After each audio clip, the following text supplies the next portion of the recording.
যারা এই কথাটাই মাত্র বলবে মানে তাদের আমি ধন্যবাদ দিয়ে ছোট করবো না, তাদের আমি আশীর্বাদ দেবো এবং তাদের মনে আরো শক্তি বাড়ুক, এটাই আমি চাইব। প্রেসের সঙ্গে আমার একটা কথা আছে, আজকে প্রেসের কোনো প্রশ্নের আমি উত্তর দেবো না। আমি কতগুলো প্রশ্ন করবো, আমি চাইবো প্রেস এই উত্তরগুলো ভবিষ্যতে আমাকে দেওয়ার চেষ্টা করবো।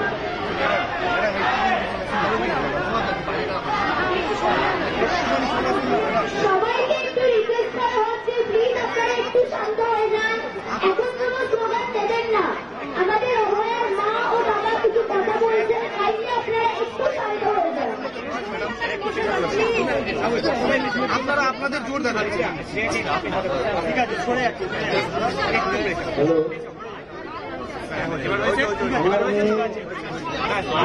সকাল 8:10 এই আরজিকর হসপিটালে এসেছিল রুগী পরিষেবা দেওয়ার জন্য, অসুস্থ লোককে সুস্থ করার জন্য। আজকে এই হসপিটালেই সে বলি হয়ে গেছে দুর্বৃত্তদের পাল্লায় করে। দুর্বৃত্তরা তার জীবনটা শেষ করে দিয়েছে। আজকে তার এতদিনের স্বপ্ন এবং আমি যে 62 বছর ধরে যে স্বপ্ন তিন করে গড়ে তুলেছিলাম, একটা রাতের মধ্যে আমাদের জীবনটা পুরো উলটপালট করে দিয়েছে। আমার মনে কতগুলো প্রশ্ন এসছে, আমি শুধু মিডিয়ার কাছে সেই প্রশ্নগুলোই জানি। প্রশ্ন এক, পুলিশ আমরা এখন জানতে পারছি আরজিকর যে আউটপোস্ট আছে তারা 10 মিনিটে আমার মেয়ের এইরকম পরিণতির খবর পায়, কিন্তু তারপরেও কিন্তু ওরা কোনো আমার মেয়ের কোনো শারীরিক পরীক্ষা করেনি, যেটা তাদের প্রথম কাজ ছিল, সেটা কিছু করেনি। দ্বিতীয়টা, বেলা 11টার সময় আমাদের জানানো হয় আমার মেয়ে আত্মহত্যা করেছে। তারা কোনো মেডিকেল টেস্ট করলো না, আগেই তারা বলে দিল আত্মহত্যা করেছে। ঠিক আছে, কেন বলেছে এটা সেটা তারাই জানে, তারাই উত্তর দেবে। আমাদের মেয়েকে দেখতে আমরা যখন হসপিটালে আসি 12:10 আমার সেই মেয়ের মুখ দেখতে 3 ঘন্টা 3.5 ঘন্টা ওই সেমিনার হলের বাইরে আমাদের বসিয়ে রাখা হয় এবং মেয়ের মা মানে অভয়ের মা পুলিশের হাতে পায়ে ধরতে শুরু করে। ভেতরে তখন লোকজন ঘোরাঘুরি করছে, আমাদের কিন্তু ভেতরে ঢুকতে হবে। এটা কি কারণে? এই প্রশ্নটা আমার উত্তর চাই। পোস্টমর্টম করতে হাসপাতালে দেরি করলো কেন? পোস্টমর্টম তো সাধারণত 4-5টার মধ্যে করা উচিত ছিল, কিন্তু দেখা গেল 6টার আগে পোস্টমর্টমটা হলো, 6টা থেকে শুরু হলো। আমি এফআইআর করলাম থানাতে। কি হলো, আমি 6:30 থেকে 7টার মধ্যে এফআইআর করলাম। আমার এফআইআর এর রেজিস্টার হলো কখন? 11:45 পরে দেখতে পাচ্ছি। ডাক্তার এখানে এত ডাক্তার থাকা সত্ত্বেও, এত কিছু জানার পরেও পুলিশ একটা আনন্যাচারাল ডেথ কেস করলো, ডায়েরি করলো। কি কারণে? হাসপাতাল কর্তৃপক্ষ, পুলিশ কেউ এফআইআর করলো না, যেটা সবার আগে দরকার ছিল, করেনি। 12টা থেকে বিকাল 7টা পর্যন্ত আমরা এই আরজিকর হসপিটালে কর্মীদের ছিলাম, কিন্তু হাসপাতাল কর্তৃপক্ষ এবং ঊর্ধ্বতন কর্তৃপক্ষ কেউ আমাদের সঙ্গে কি কথাও বলেনি।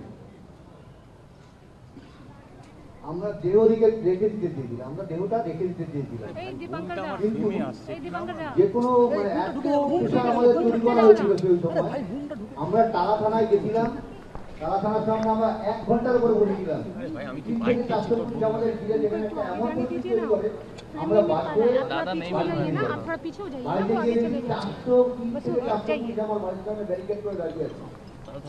কিন্তু এমন অবস্থায় আমাদের আর কোনো কিছু করার ছিল না, সবাই হিলে যাবে তোমার দাহ করতে বাধ্য। কিন্তু এখানেও একটা আমার প্রশ্ন, আমার মেয়ে ছেলে কোথায় মারা গেছে, শ্মশানের যে খরচ, সেই খরচটা ফ্রি করে দিচ্ছে কারা? আমরা জানতে পারিনি কিন্তু আজ পর্যন্ত। কেন করা হয়েছে? কেন? আমার মেয়ে আত্মার পরিবেশ খুব কষ্ট হয়েছে যে লাস্ট শেষ সময় হচ্ছে ভেবে গেছে যে আমার বাপি এই কত টাকা বাপি খরচা করতে পারলো না। কি মর্মান্তিক ছিল সেই দিনটা আমার কাছে।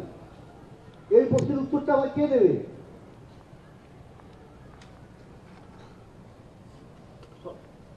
তখন আমার মেয়ের দেহ আমার ঘরে সাহায্য ছিল, তখন ডিসি নর্থ আমাদের ঘরের একটা গলিতে ঢুকে ঘরের ভেতরে তিনি আমাকে টাকা দেওয়ার চেষ্টা করেন এবং তার যা জবাব দেওয়ার আমরা সঙ্গে সঙ্গে সেই জবাবটা দিয়েছি।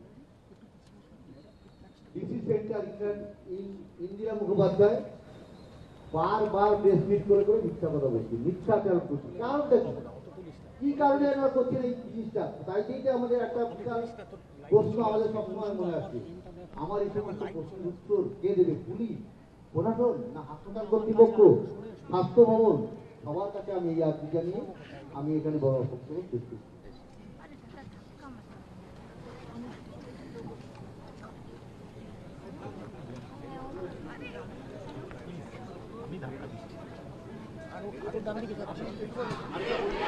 দাদা মোবাইল ডাউন কত?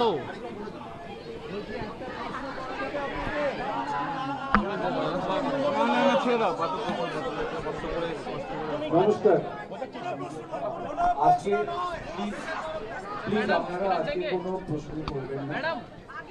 প্রশ্ন উনি কতগুলো লিখেছেন তার উত্তর আমাদের সবাইকে খুঁজতে হবে। আজকে প্লিজ কোনো প্রশ্ন করবেন না। ওনার বাড়ির পরিবার সবাই এসছেন। অভয়ের কাকা আমার মনে হয় এক কথা বলতে চান। আমি একটাই শুধু প্রশ্ন করবো প্রশাসনের কাছে। একটা টাইম ছিল তখন 2:40 কি 3:10 হবে, আমরা তখন এসে অভয়াকে দেখে বেরিয়েছি। তার কিছুক্ষণ পরে ওইখানে কি সিএম এর ফোন এসলো, ওরা দাদা কথা বলেন, কথা বলার পরে ওরা কিছু ডাক্তারবাবুরা আমাদের দাদাকে নিয়ে আর বৌদিকে নিয়ে একটা ঘরে আটকে রাখলো।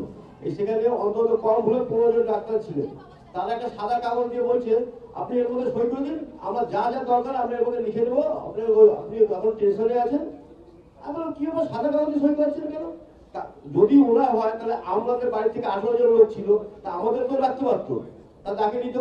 এই প্রশ্নটাই আমি রাখলাম। তখন আমি সাদা কাগজটা নিয়ে ছিঁড়ে ফেলে দিই। আপনারা বুঝতেই পারছেন কত কত প্রশ্ন, কত কত যন্ত্রণা নিয়ে এই পরিবার পুরো আছে। তাদের যন্ত্রণার একটা করে অংশ শুধু আমরা দেখতে পাচ্ছি। আমি ওনার কাকিমা দু এক কথা বলতে চাই।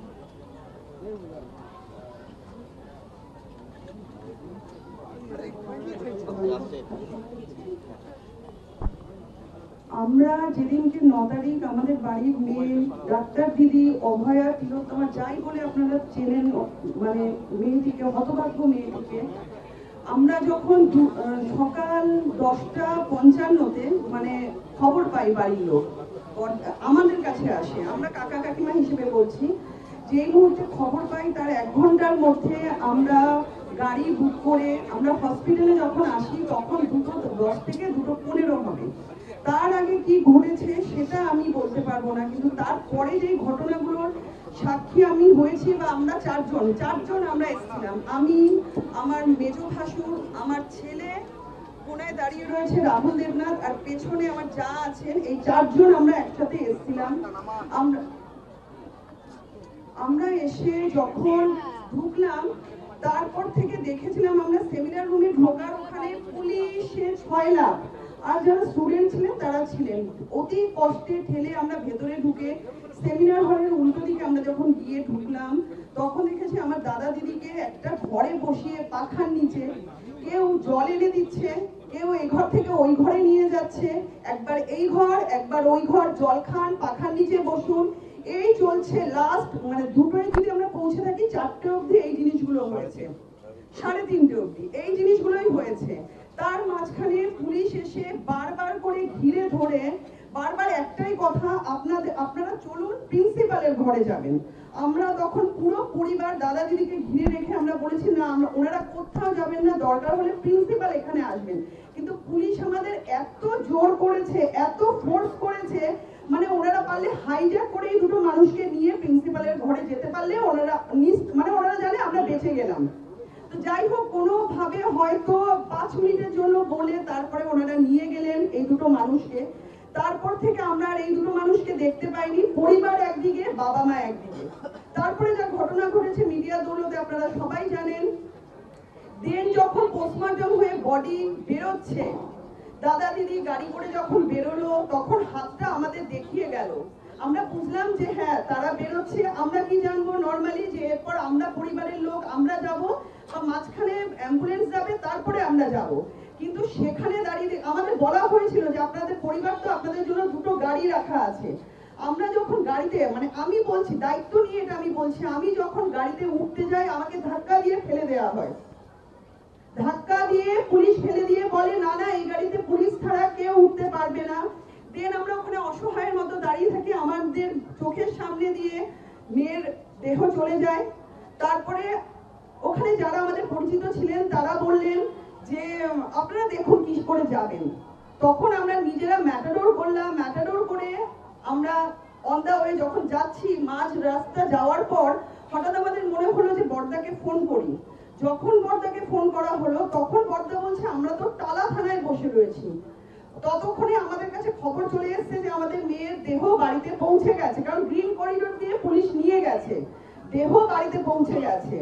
আমরা এখানে এমন বক্তব্য শুনতে পাচ্ছি কিছু স্থানীয় মানে নেতা নেত্রী তারা বলছেন যে 20 মিনিট বডি দাঁড়িয়েছিল। আমি অতি দায়িত্ব নিয়ে বলছি যে আমাদের মেয়ের বডি আমাদের বাড়ির সামনে 1.5 ঘন্টা দাঁড়িয়েছিল। 1.5 ঘন্টা, না বাবা মা ছিল না পরিবার ছিল। কে ছিল সাথে? সাথে ছিল ওখানকার লোকাল কাউন্সিলর। তিনি আবার বলেছে, আমি দেখেছি মানে আমার কাছে প্রমাণ আছে, তিনি ইন্টারভিউ দিচ্ছে, বলছে যে ওনাকে পুলিশ বলেছে যে আমরা বাড়ির লোক কাকি পিসি কাকা আমরা সবাই বলেছি যে আমরা তো মানে শোকস্তব্ধ, আমরা বুঝতে পারছি না বডির সঙ্গে আমাদের যাওয়া উচিত কিনা। তাতে পুলিশ বলেছে ওনাকে যে ও আচ্ছা ওনাদের তো মাথার এখন ঠিক নেই, তাহলে আপনি ওখানকার লোকাল নাগরিক হিসেবে তাহলে আপনি যান বডির ওখানে। বাবা মাকে বাদ দিয়ে আমরা 15 জন মেম্বার ছিলাম। আমাদের কারুর আমাদের হ্যাঁ শোক আমরা নিশ্চয়ই আমাদের তখন শোকে আমাদের মাথা পাথর হয়ে যায়, কিন্তু আমরা কেন ওনাকে বলবো যে আপনি যাবেন আমাদের মেয়ের সঙ্গে? আমরা বাড়ির একজন লোক যেতে পারতাম না? এটা সম্পূর্ণ মিথ্যাচার, সম্পূর্ণ মিথ্যাচার এই কথাগুলো। তারপরে উনি আবার বলছে উনি আমাদেরকে গাড়ির ব্যবস্থা করে দিয়েছেন, উনি আমাদের বাসের ব্যবস্থা করে দিয়েছেন। এত পুলিশি নিষ্ক্রিয়তা, এত মানে মিথ্যাচার, এগুলো কিসের জন্য? এগুলো কিসের জন্য? যখন আমরা ওখানে গিয়ে পৌঁছেছি পুলিশ আমাদের ঢুকতে দিচ্ছে না। আমি বলছি আমরা পরিবারের লোক, বলছে পরিবারে কত লোক থাকে? তারপর আমি ওনাদের দিকে কড়া দৃষ্টিতে তাকিয়ে বলেছি একটু একটু মানবিক হন। তখন পেছনে যে দাঁড়িয়েছিলেন অনেক পুলিশ আধিকারিকরা তারা বলছে ছেড়ে দে, ঠিক আছে ম্যাডাম যান যান। মানে আমার প্রশ্ন, একটা পরিবারে কি শুধু বাবা মা থাকেন? আর কেউ থাকে না? পরিবার বলতে আর কেউ নেই? পরিবার বলতে আমরা শুধু বাবা মাকে বুঝি? এই প্রশ্নের উত্তরগুলো কে দেবে আমাদেরকে? এই প্রশ্নের উত্তর চাই। আমাদের সঙ্গে চরম নিষ্ক্রিয়তা করা হয়েছে, চরম মানে পুলিশের যতক্ষণ পর্যন্ত না বডি দাহ হয়েছে ততক্ষণ পর্যন্ত 300-400 পুলিশ একেবারে ঘিরে রেখেছিল আমাদেরকে। যেই মুহূর্তে আমাদের মেয়ের বডি দাহ হয়ে গেল আর একটা পুলিশ নেই। কি করে পরিবার আসবে, কি করে কে আসবে, কারুর কোনো দরকার পড়েনি, কারুর কোনো জানার দরকার নেই। সেই মানুষগুলো যদি শ্মশানেও থেকে যেত তাহলে হয়তো থেকে যেত। এতটা সক্রিয় ছিল পুলিশ বডি নিয়ে যাওয়া পর্যন্ত। যখন দাহ হয়ে গেল তখন পুলিশ নিষ্ক্রিয় হয়ে গেল। ঘরে ঢুকে পুলিশ টাকা অফার করছে বাবা মাকে, যেখানে আমরা আমাদের মেয়ের বডি নিয়ে বসে রয়েছি ঘরে, পরিবারের প্রত্যেকটা লোক চোখের জলে তাকাতে পারছি না, তখন পুলিশ গিয়ে টাকা অফার করছে আমাদেরকে। এটা পুলিশের মানবিক মুখ। তারা আবার বলছেন যে আমরা সব ঠিক কাজ করেছি, আমরা সব দায়িত্ব পালন করেছি। এটাকে দায়িত্ব পালন বলে? এটাকে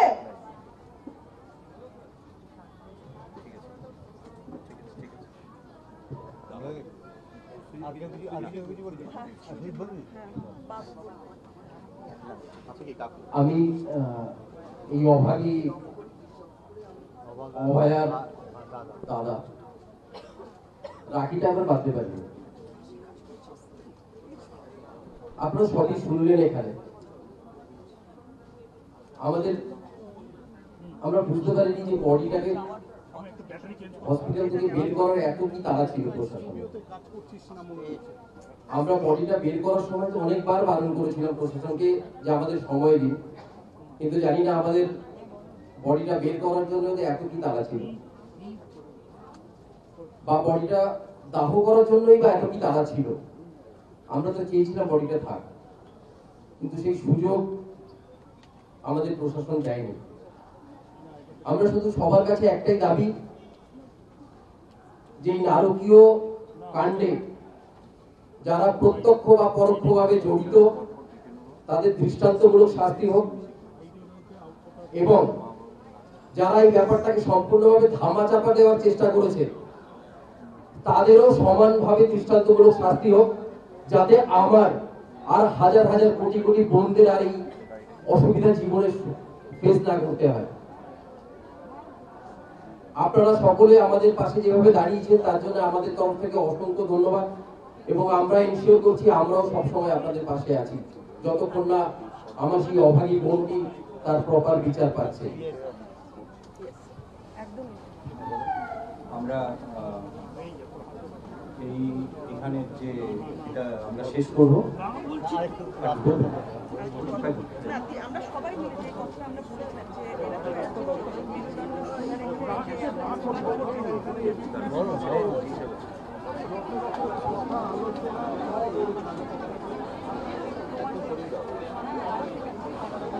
হ্যাঁ বলো কমলাদা শেষ করতে হতে বলুন বাইরে কি হচ্ছে। আপনারা সবাই শান্ত থাকুন, আপনারা সবাই শান্ত থাকুন, কোন রকমের কোনো বিশৃঙ্খলা করবেন না, আপনারা একটু শান্ত থাকুন। ঠিক আছে, ঠিক আছে, অসুবিধা নেই বলুন। আচ্ছা, আর একটা কথা আমাদের পুরো পরিবারের তরফ থেকে সবাই বলছে, যেটা আমরা এতদিন ধরে আমরা দেখেছি, মিডিয়ার মাধ্যমে আমরা অনেক কিছু জেনেছি, আমাদের কাছে তো যা প্রুফ এভিডেন্স আছে সেগুলো তো আমরা সব সিবিআই এর হাতে তুলে দিয়েছি। তার সাথে আমাদের এই জুনিয়র ডাক্তার বা যে মানে সবার উদ্দেশ্যে একটাই কথা, আমরা যতক্ষণ হসপিটালে পৌঁছাইনি আপনারা তো ছিলেন, মিডিয়ার মাধ্যমে আমরা কিছু কিছু জিনিস দেখেছি যে আপনারা সেগুলো মানে প্রচার করেছেন, তো সেগুলো থেকে আমরা অনেক কিছু জানতে পেরেছি। তাই জন্য আপনাদের কাছে আমাদের করজোড়ে পুরো পরিবারের তরফ থেকে, বাবা মা পুরো পরিবার অনুরোধ করছে, যদি এরকম কোনো এভিডেন্স আপনাদের কারোর কাছে থেকে থাকে তাহলে এই অভয়া তিলোত্তমার মুখ চেয়ে আপনারা নাম না প্রকাশ করে আপনারা সেইগুলি কিচ্ছু দেখে রাখে আপনারা সেই প্রমাণগুলো সিবিআই বা মিডিয়াদের হাতে তুলে দেবেন, যাতে আমাদের অভয়া বিচার পায়, সঠিক বিচার পায়। আমরা কিচ্ছু চাই না, শুধু চাই সঠিক বিচার পাক আমাদের ঘরের মেয়ে। এইটুকুই আমি বলবো, আর কিছু বলার নেই। সবার শেষে আমি যেটা কথা বলে শেষ করব, এই যে ছাত্র সমাজ, সাধারণ নাগরিক, ছাত্র সমাজ তো পুরো আমার পরিবারের সঙ্গে আমার ছেলে মেয়ে হয়ে গেছে, এবং নাগরিক সমাজ যারা আজকে রাস্তায় নেমে ঘন্টার পর ঘন্টা আন্দোলন করছে, তাদেরকে একটাই কথা বলবো, তারা এই আন্দোলন চালিয়ে যান যতদিন আমরা বিচার না পাই। এই কথা বলে আমি আমার কথা শেষ করছি।